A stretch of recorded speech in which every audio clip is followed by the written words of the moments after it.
各位朋友好，如果今晚係農曆7月，你要一個人落街行海旁、行公園搭尾班車，你臨出門之前有冇諗過自己今日着緊咩色？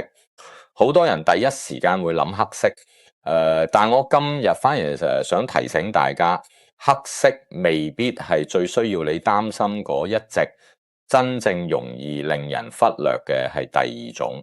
咁麻煩嘅係呢隻色，你平時可能覺得好自然、好健康、好有活力，甚至成套買翻嚟着。點解我會將佢放喺第二位？我唔係話着咗佢就一定會撞到啲咩，更加唔係叫你翻屋企將衣櫃清空。我要講嘅係另一回事，顏色、時間、環境同人本身狀態一旦疊埋一齊，傳統術數點樣理解呢種變化？而我今日講嘅3隻色有一個共同點，唔係唔可以着，而係最怕你由頭到腳一色到底。所以你如果衣櫃入面有黑色、白色，甚至墨綠色，先唔好急住收衫，因為我等陣會逐隻同你拆開，講清楚究竟咩情況需要避，咩情況完全唔需要理。而第二隻，我會特別講一個香港人最容易遇到嘅場景：夜晚潮濕、樹木多又冇乜人嘅地方。到時你就會明白點解我今日唔會將招邪2個字簡單理解成某隻色有鬼，因為真正值得你留意嘅從來都唔係一隻顏色，而係你將自己着成咩樣啊，帶去一個咩環境。我成日同朋友講，你着咩色衫，你嘅氣場就會偏向嗰個5行嘅特性，單獨一種顏色冇問題。但當你成套着同一種色，由頭到腳都係同一種色，氣嗰種5行氣性就會被放大到極致。我打個比喻，鹽少少落去調味好食，你成樽鹽倒落去就食唔入口。同樣道理，單一色氣太強咧，就會打亂你自身嘅陰陽平衡。咁你可能會問，點解平時着又冇事，偏偏農曆7月就要留意？呢個就要講到農曆7月嘅特殊氣場。人體本身係維持住一個陰陽平衡嘅狀態，陽氣充足，你嘅氣場屏障就自然穩固。但係農曆7月俗稱鬼門開，天地之間陰濁之氣上浮，整體氣場同平日係唔一樣。呢個唔係講鬼故事，而係古人觀察自然啊，觀察陰陽消長得出嘅規律。7月係夏去秋來嘅交界，陽氣開始收斂，陰氣開始上升。日落之後，天光減弱，世人嘅陽氣亦都會隨之而轉弱。呢個係自然規律，任何人都有份。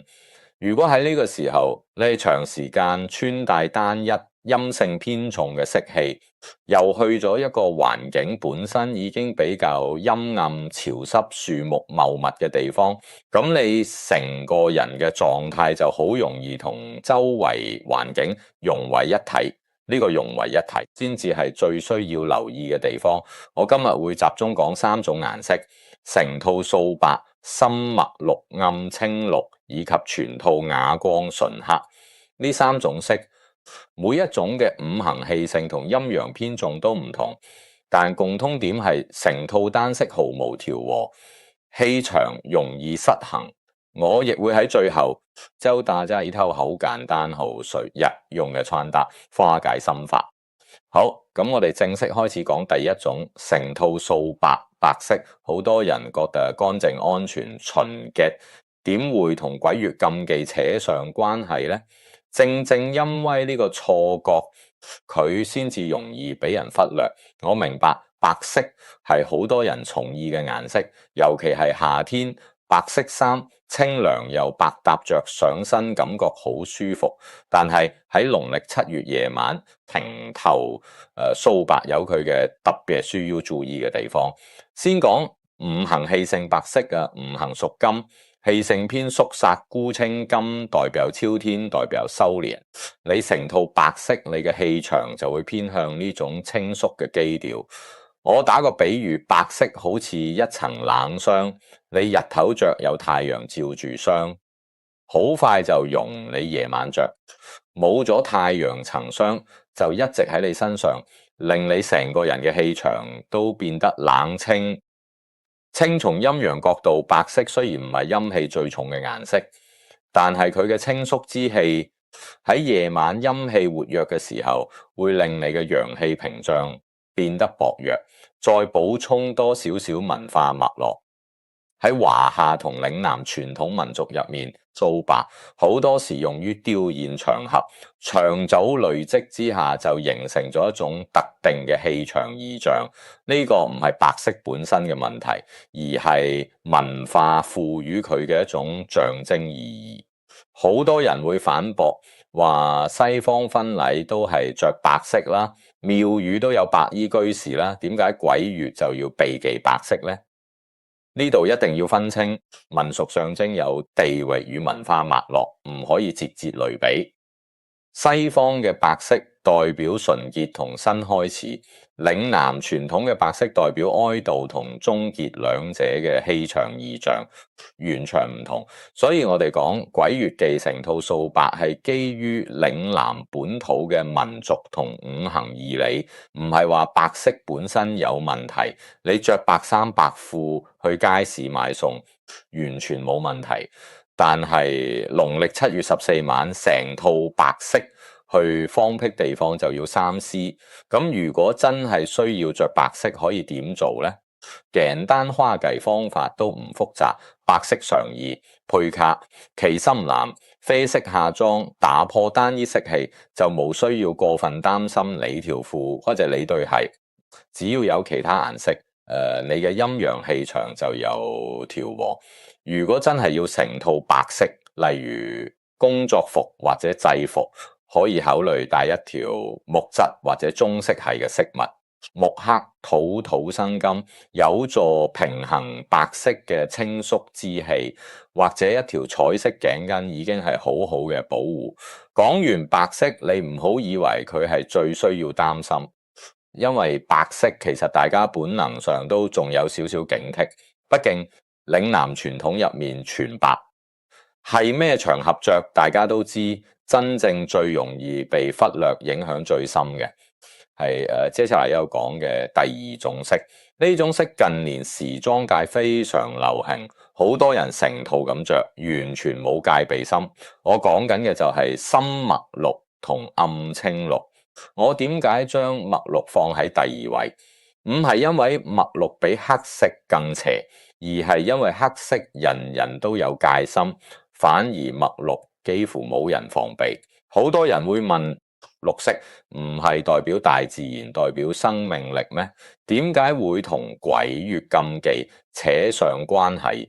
正正因為呢個生命力嘅錯覺，好多人覺得綠色最安全、最冇問題，但係喺農曆7月夜晚，深墨綠成套穿搭反而係最需要留意嘅。先講五行氣性，綠色五行屬木，唔講清楚。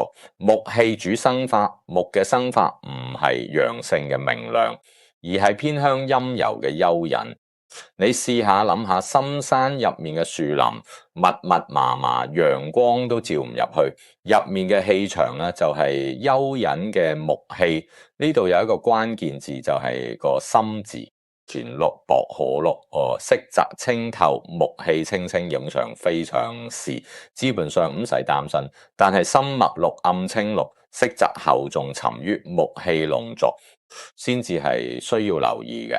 咁你可能會問，點解深墨綠會比純黑更需要留意？我講一個香港人最容易理解嘅場景：夜晚你行入一個公園或者行山邊、海旁、舊區，呢啲地方有乜嘢特點？樹木多、潮濕、燈光暗、人影少，你成個人成套深墨綠色，你嘅身體輪廓、你嘅氣場顏色，同周圍嘅樹木、草地、陰影係咪？好似你自己行過，有冇發覺成套墨綠色嘅人喺夜晚嘅樹林或者山邊係特別唔顯眼。呢個就係我講嘅融為一體。所以傳統術數講嘅招邪，唔係話一件墨綠衫會將啲嘢招過嚟，而係講緊呢種色喺特定環境入面缺少咗一層視覺同氣場上嘅區隔。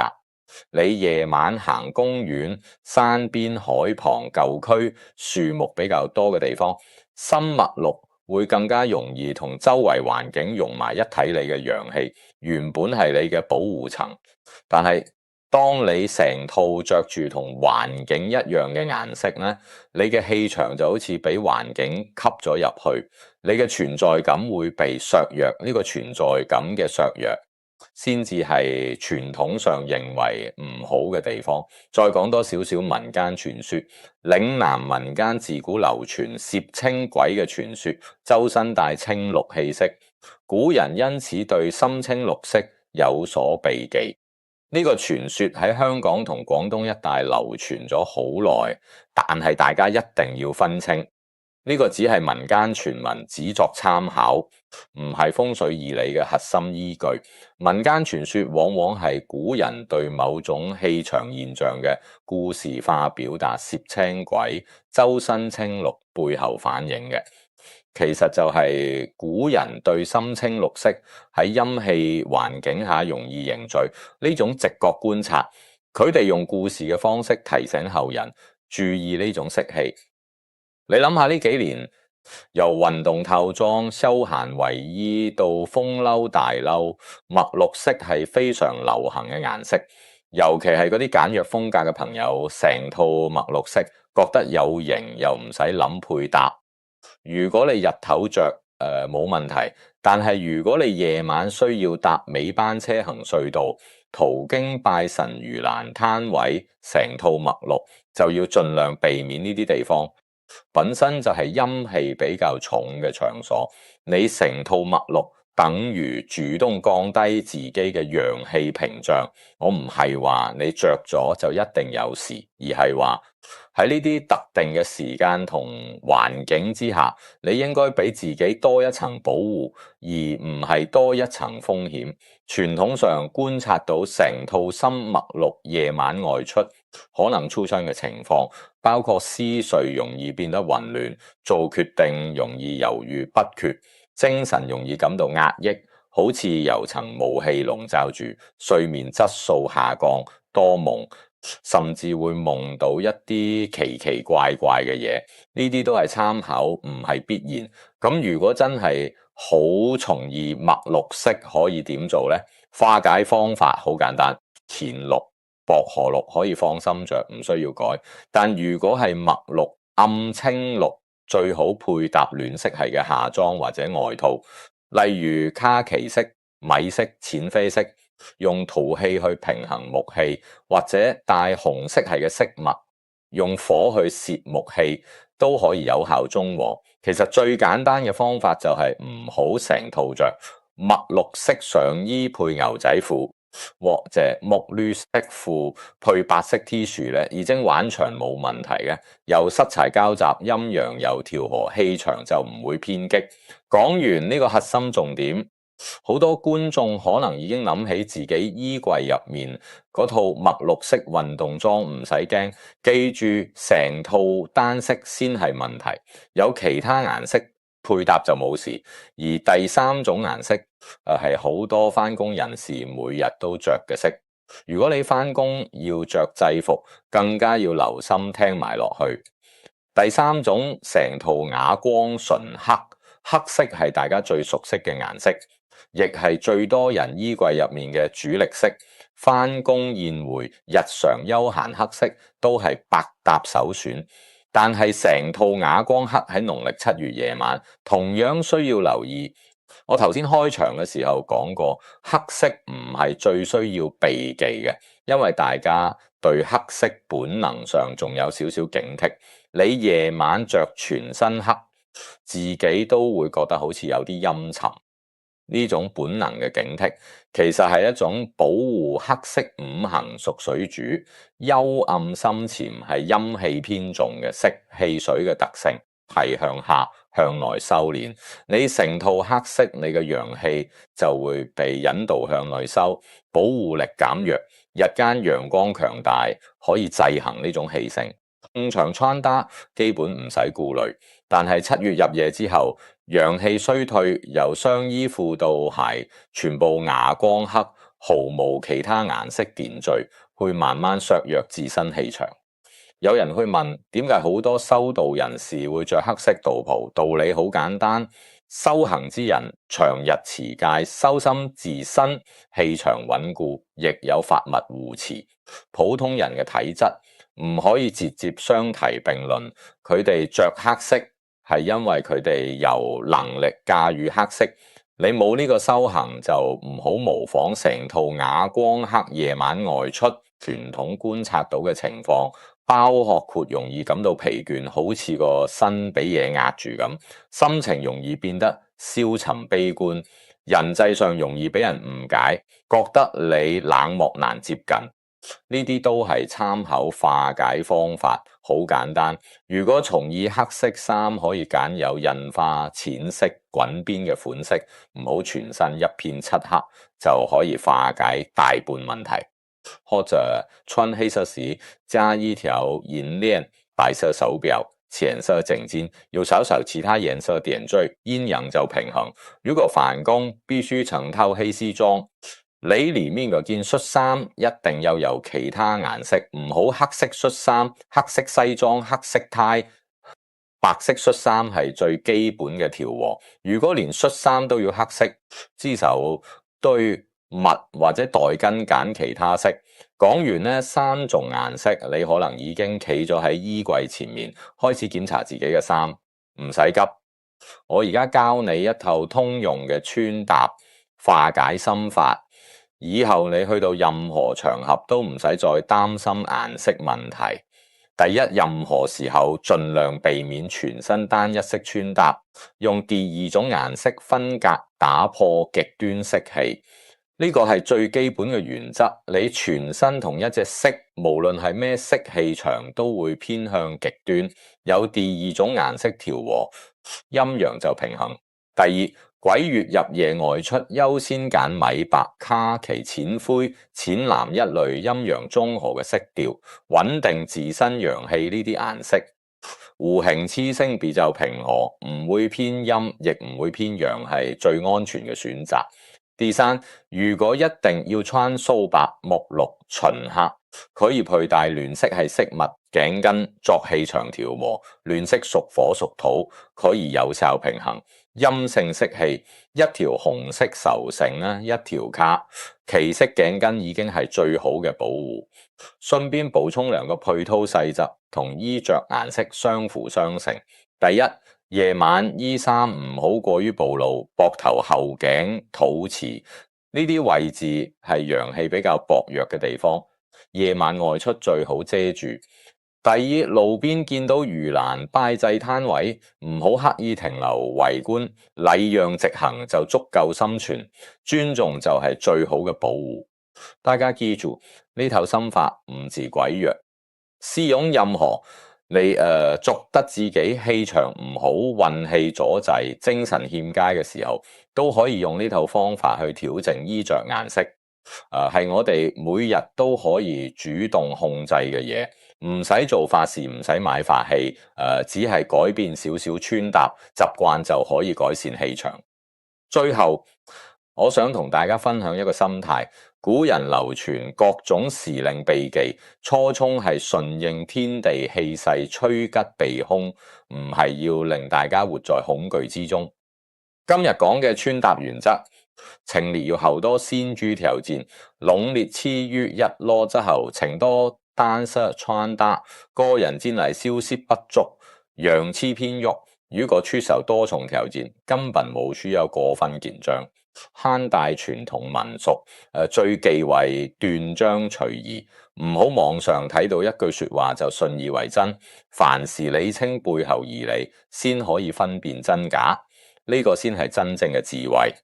農曆7月仲有好多廣為流傳嘅民俗講法，真偽參半。下一條影片我會拆解大家疑惑多年嘅問題。紅色究竟幾時可以助運辟邪，幾時反而不宜穿戴？好多人以為紅色萬能，夜晚着全身紅就冇事。事實係咪咁呢？我會詳細拆解。如果想理性認識傳統術數同嶺南民俗，可以訂閱頻道，開啟通知我嘅頻道，唔講恐嚇，唔講迷信，只講陰陽五行同氣場嘅道理。